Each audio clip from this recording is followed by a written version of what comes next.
Assalamualaikum warahmatullahi wabarakatuh. Perkenalkan, saya Ziyadatul Munawarah. Saya merupakan dosen kebidanan Fakultas Ilmu Kesehatan Universitas Nahdlatul Wathon Mataram. Pada kesempatan kali ini, saya akan menjelaskan tentang pernyataan diri dosen terkait dengan unjuk kinerja Tridharma Perguruan Tinggi di bidang pengajaran. Pada kesempatan kali ini, saya akan memaparkan salah satu mata kuliah yang saya ampu, yaitu Asuhan Kebidanan Komunitas. Mata kuliah ini merupakan mata kuliah utama yang harus ditempuh mahasiswa bidan atau calon bidan.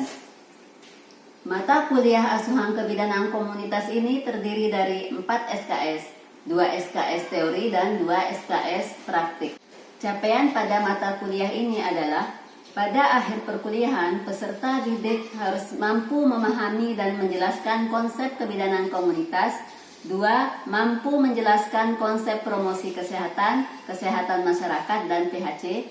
3. Mampu memahami dan menjelaskan model dan prinsip promosi, penyiapan media promosi kesehatan. Selanjutnya, yang keempat, mampu memahami konsep pelayanan kesehatan ibu dan anak di masyarakat. 5.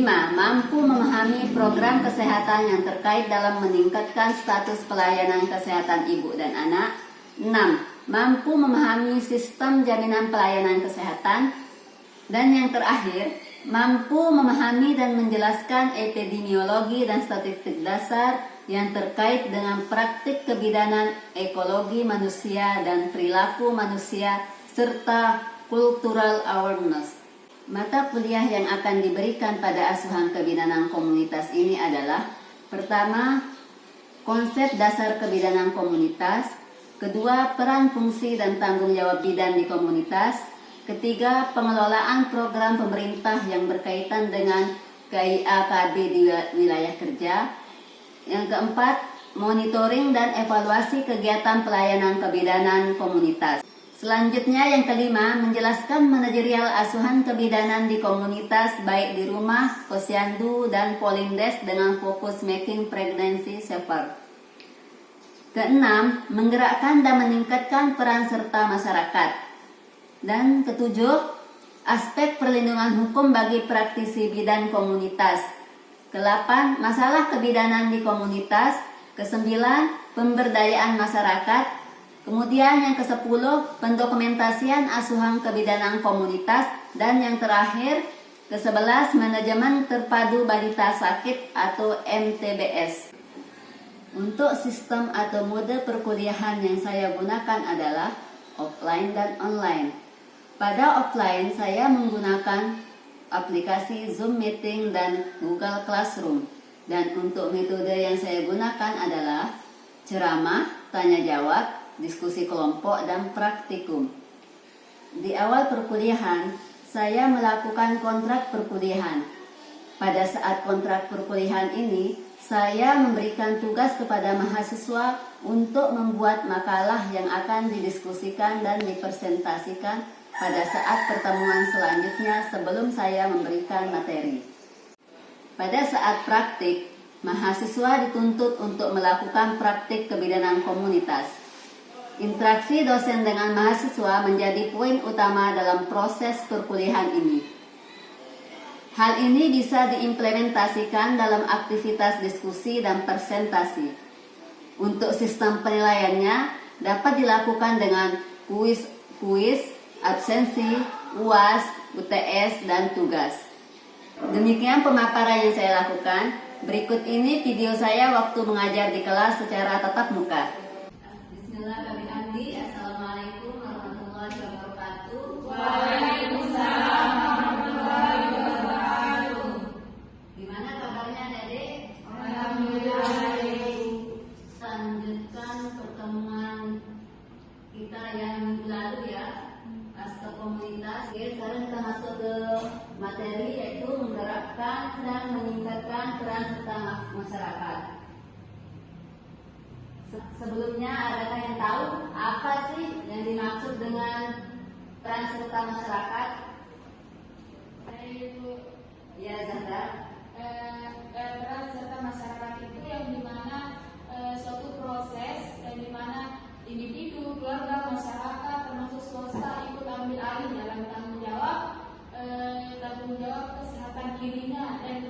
masyarakat juga bertanggung jawab atas memecahkan kesehatan sendiri atau masalah dalam kesehatan diri sendiri. Untuk pengertian dari peran serta masyarakat. Peran serta masyarakat itu suatu proses di mana individu, keluarga, dan lembaga masyarakat termasuk swasta ikut mengambil tanggung jawab atas kesehatan diri, keluarga, dan masyarakat. Nah, ini menurut Departemen Kesehatan. Kemudian pengertian yang lain menurut Noto Atmojo itu peran serta masyarakat di bidang kesehatan itu berarti keikutsertaan seluruh anggota masyarakat dalam memecahkan kesehatannya itu sendiri. Kemudian kita lanjut untuk prinsip peran serta masyarakat. Nah, di sini prinsip peran serta masyarakat ini mengutamakan masyarakat berbasis pengetahuan masyarakat dan melibatkan seluruh anggota masyarakat dengan memperhatikan tipologi peran serta masyarakat. Kemudian mobilisasi diri sendiri, terlibat dalam suatu tujuan bersama saling mendorong, kemudian terlibat dalam memberikan dukungan dan terlibat dalam memberikan informasi. Kemudian untuk dasar filosofi peran serta masyarakat. Nah, di sini apabila pelayanan itu diciptakan oleh masyarakat sendiri, maka masyarakat itu memerlukan atau membutuhkan pelayanan tersebut. Ya. Kemudian organisasi pelayanan kesehatan masyarakat yang berdasarkan partisipasi masyarakat adalah salah satu bentuk pengorganisasian masyarakat. Selanjutnya, pelayanan kesehatan tersebut akan dikerjakan oleh masyarakat sendiri atas dasar sukarela. Nah, di sini berbeda-beda karakteristik, berbeda-beda pengetahuan juga ya. Jadi contohnya juga di sini masyarakat itu akan membuka peluang atau masyarakat itu akan membuka organisasi atau contoh kalau misalkan kelas ibu hamil ya, masyarakat akan membuka kelas ibu hamil atau akan membuka pelayanan kesehatan secara umum karena mereka membutuhkan. Misal contohnya ini terkait dengan gizi. Nah, di sini masyarakat itu dia melihat di sekitarnya bahwa gizi anak atau gizi balita di sekitarnya itu kan rendah, bisa dilihat dari segi berat badan, nah, kayak gitu ya. Jadi di sana akan menciptakan atau mendiskusikan terkait hal tersebut. Kalau buat kelas ibu hamil otomatis akan ada namanya panitia, ya, akan ada namanya panitia dan ketua panitia nanti sebagai pengkoordinir ke petugasnya atau bidannya. Kemudian, nah, masyarakat tersebut membuat pelayanan itu dengan sukarela, jadi bukan dengan paksaan, jadi atas dengan dasar kemauan atau diskusi mereka apa yang dibentuk, kayak tadi contohnya kelas ibu hamil. Kemudian kita lanjut untuk pendekatan peran serta masyarakat. Nah, di sini peran serta itu dengan paksaan dan persuasif dan edukasi. Maksudnya dari orang luar di sini itu orang di luar masyarakat tersebut, ya.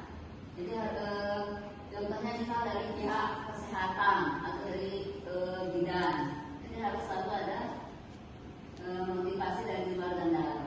Kemudian yang kedua itu komunikasi informasi masyarakat itu melakukan interaksi secara terus-menerus berkesinambungan dengan masyarakat. Jadi komunikasi itu harus selalu dilakukan, harus selalu ada yang berbalik, harus selalu ada evaluasi. Ya, interaksi atau komunikasi itu dari awal sampai akhir itu harus ada. Jadi perkembangannya itu tetap terjalin. Dia tahu gimana sih perkembangan atau hasilnya di masyarakat tersebut dengan pelayanan atau program yang dibuat tadi. Ya. Kemudian kerjasama dengan instansi di luar kesehatan, masyarakat dan instansi kesehatan itu sendiri harus dilakukan. Ya, nah di sini dengan melakukan kerjasama dengan instansi di luar, contohnya misalkan melakukan dengan bagian dinas sosial, misal untuk misalkan untuk stunting atau gizi buruk, ya. Jadi tidak cukup hanya satu. Jadi orang di luar pun akan ikut bantukan untuk memberikan atau menyalurkan bantuan-bantuannya. Kemudian yang mobilisasi ini peran serta bukan hanya terbatas pada tahap pelaksanaan saja, ya, pada saat pelaksanaan program. Jadi semuanya berkesinambungan, ya. Kita lanjut ke metode peran serta masyarakat. Nah, di sini pendekatan masyarakat. Pendekatan masyarakat ini diperlukan untuk memperoleh simpati masyarakat yang ditujukan terutama pada pimpinan masyarakat baik yang formal maupun non formal. Ya. Kemudian pengorganisasian masyarakat dan pembentukan panitia kemudian dikoordinasikan oleh lurah atau kepala desa dengan tim kerja yang dibentuk di setiap RT. Kemudian selanjutnya survei diri atau setiap tim kerja RT melakukan survei di wilayahnya masing-masing. Setelah itu baru dilakukan pengolahan dan kemudian dipresentasikan. Kemudian perencanaan dilakukan oleh masyarakat sendiri setelah mendengarkan presentasi survei dari tim.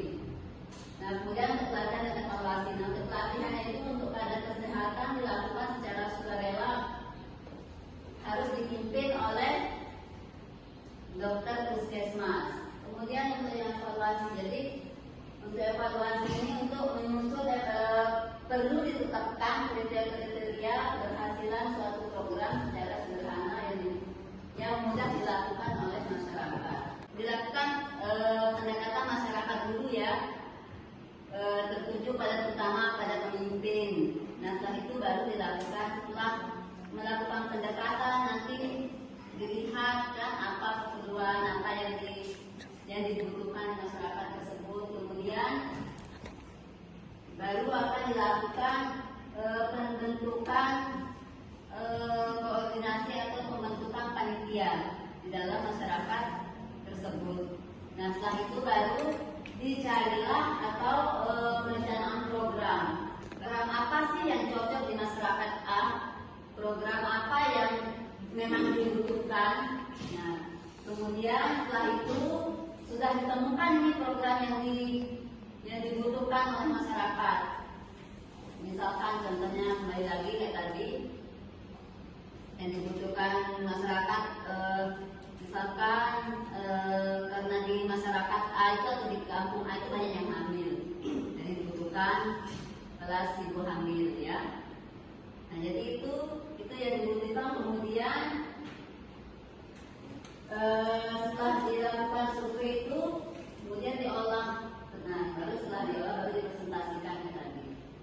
Kemudian untuk perencanaan program itu dilakukan oleh masyarakat sendiri yang mendengarkan presentasi survei diri dan tim kerja, ya. Selanjutnya, nah baru dilakukan untuk melakukan pelatihan kader ini dilakukan dengan sukarela. Maksudnya di sini kayak siapa yang mau, ya, misalkan kan ditunjuk sama kepala dusunnya. Nah, kalau dia setuju, kalau dia mau, baru dilakukan. Baru kemudian akan ikut melakukan pelatihan. Nah, selanjutnya ini untuk evaluasi. Untuk evaluasi ini jadi hasilnya itu yang akan dilihat. Gimana sih hasilnya setelah terjadi, setelah dibuatkan kegiatan tersebut? Apa dampaknya, hasilnya gimana? Apakah ada peningkatan, ada pengembangan atau tidak? Ya. Ada yang ditanyakan? Kemudian bentuk-bentuk peran serta masyarakat ini, peran serta masyarakat umum itu meliputi kegiatan untuk menjalin hubungan yang erat dan dinamis antara pemerintah dan masyarakat dengan mengembangkan dan membina komunikasi timbal balik serta menyebarluaskan informasi. Kemudian peran serta masyarakat kelompok penyelenggara upaya kesehatan ini dilakukan oleh organisasi atau LSM ataupun perusahaan swasta yang peduli terhadap kesehatan masyarakat. Dan yang terakhir ini peran serta masyarakat profesi kesehatan ini meliputi kelompok dokter, perawat, dokter gigi, apoteker, bidan dan sejenisnya. Maksudnya bidan sejenisnya ini ya bisa yang di lingkup kesehatan. Faktor-faktor dalam peran serta masyarakat. Nah, ini ada faktor pendorong dan faktor penghambat. Nah, di faktor pendorong ini ada faktor masyarakat dan ada faktor providernya. Kemudian yang untuk menghambat itu juga ada dari faktor masyarakat dan pihak provider. Untuk faktor masyarakat untuk pendorong ini, untuk dari faktor masyarakatnya atau faktor providernya itu, contohnya itu misal dalam pelayanan posyandu atau dalam kelas ibu hamil itu, untuk instrukturnya atau dari pihak bidannya rajin untuk datang kan, disiplin untuk datang dan disiplin melakukan senam ibu hamil itu sesuai dengan sama jadwal yang sudah mereka sepakati. Nah, di sana nanti bisa menjadi faktor pendorongnya. Jadi malu untuk masyarakat tersebut untuk tidak termotivasi atau untuk tidak hadir. Nah, kemudian untuk faktor penghambatnya itu contohnya misalkan jadwal kayak jadwal kelas ibu hamil atau jadwal posyandunya itu tidak sesuai. Misal jadwalnya jam 9 sekali 1 bulan misalnya, tapi dari pelayanannya atau dari pihak pelayannya itu hadirnya jam 11, tidak tepat waktu sehingga memicu untuk masyarakat itu tidak termotivasi atau memicu menjadi lemah ya. Kemudian kita lanjut ke keuntungan peran serta masyarakat. Apa aja sih keuntungan dari peran serta masyarakat ini? Dari masyarakat dan dari pihak providernya. Nah, di sini kita bisa lihat untuk keuntungannya itu masalah kesehatan di masyarakat itu dapat diatasi. Nah, pengembangan wahana dan produk PSN. Intinya ini yang terlibat di dalam masyarakat yang tadi. Nah, ini yang mendukung. Ya. Posyandu ini mendukung, kemudian pos kesehatan, kemudian KIA, tabulin, gasolin, donor darah berjalan, kemudian ambulan. Ini mendukung. Jadi sekarang itu posyandu itu di mana-mana dia ada ya, di setiap dusun itu dibuatkan dengan jadwal yang berbeda-beda. Ya. Dan yang selanjutnya itu pembinaan peran serta masyarakat. Nah, di sini pembinaan peran serta masyarakat, di sini pengertian dari pembinaan ini suatu usaha yang dilakukan oleh seorang masyarakat pemerintah dalam rangka meningkatkan keterampilan dan mempersempit kewenangan sesuai dengan fungsi dan tugasnya. Nah, ini untuk tujuan dari pembinaan peran serta masyarakat ini dilakukan oleh bidan itu terwujudnya upaya yang dilakukan oleh masyarakat secara terorganisasi untuk meningkatkan kesehatan ibu, anak, keluarga berencana menuju keluarga sehat dan sejahtera.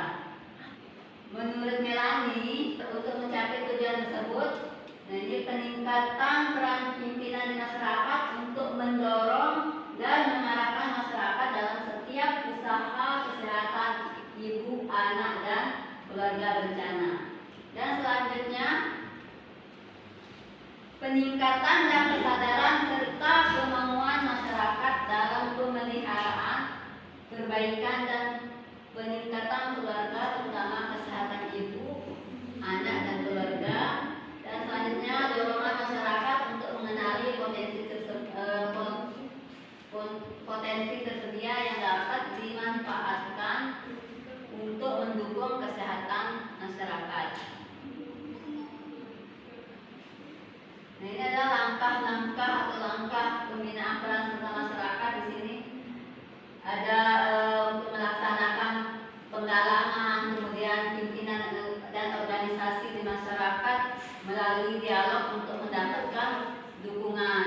Kemudian meningkatkan kemampuan masyarakat dalam mengenal dan memecahkan masalah kesehatan keluarga dengan menggali dan menggerakkan sumber daya yang dimilikinya. Dan selanjutnya melaksanakan kegiatan kesehatan keluarga untuk masyarakat itu melalui kader yang terlatih. Nah, pembinaan apa sih yang dilakukan? Sini pembinaan dukun bayi. Nah, dukun bayi itu seorang anggota masyarakat yang pada umumnya seorang wanita yang mendapat kepercayaan serta memiliki keterampilan menolong persalinan secara tradisional. Kemudian untuk pembinaan dukun itu suatu pelatihan yang diberikan kepada dukun bayi oleh tenaga kesehatan yang menitik beratkan pada peningkatan pengetahuan dukun yang bersangkutan. Kemudian pembinaan dukun bayi itu meliputi sanitasi, kemudian mengenai kebersihan alat-alatnya, alat-alat persalinan dan perawatan bayi baru lahir. Pengetahuan tentang perawatan kehamilan, deteksi dini terhadap resiko tinggi pada ibu dan bayi, kemudian KB, gizi serta pencatatan kelahiran dan kematian. Ini makanya diperlukan atau dilakukan pembinaan dukun bayi. Jadi biar bisa dukun itu kerjasama dengan bidan atau dinas kesehatan. Nanti kalau ada contohnya kalau ada ibu yang mau melahirkan atau kalau ada ibu hamil yang mau pijit, biasanya kan kalau dukun bayi melakukan atau menerima pasien. Nah, nanti kalau ada yang datang melahirkan ke dukun bayi tersebut bisa diarahkan atau bisa dibawa ke pusku atau ke bidan. Nanti dibuat kerjasama. Kemudian tujuan dukun bayi ini untuk menjaga, mempertahankan, meningkatkan keterampilan dukun bayi, kemudian menjaga, mempertahankan dan meningkatkan cakupan hasil kegiatan dukun dalam merawat ibu hamil, ibu bersalin, dan ibu nifas. Kemudian sebagai bahan asupan dalam penyusunan laporan kegiatan petugas puskesmas. Kemudian kita lanjut ke pelaksanaan bimbingan. Nah, ini untuk pelaksanaan bimbingannya ini dilakukan oleh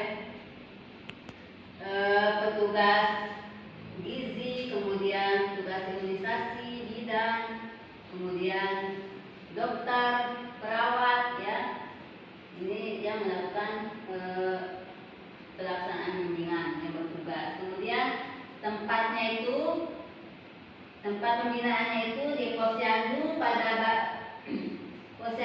hari buka, ya. Pada Posyandu itu buka. Kemudian bukan pada hari libur, ya. Kemudian perkumpulan dukun bayi dilaksanakan di puskesmas. Jadi dukun-dukun tersebut dikumpulkan di puskesmas untuk melakukan pembinaan.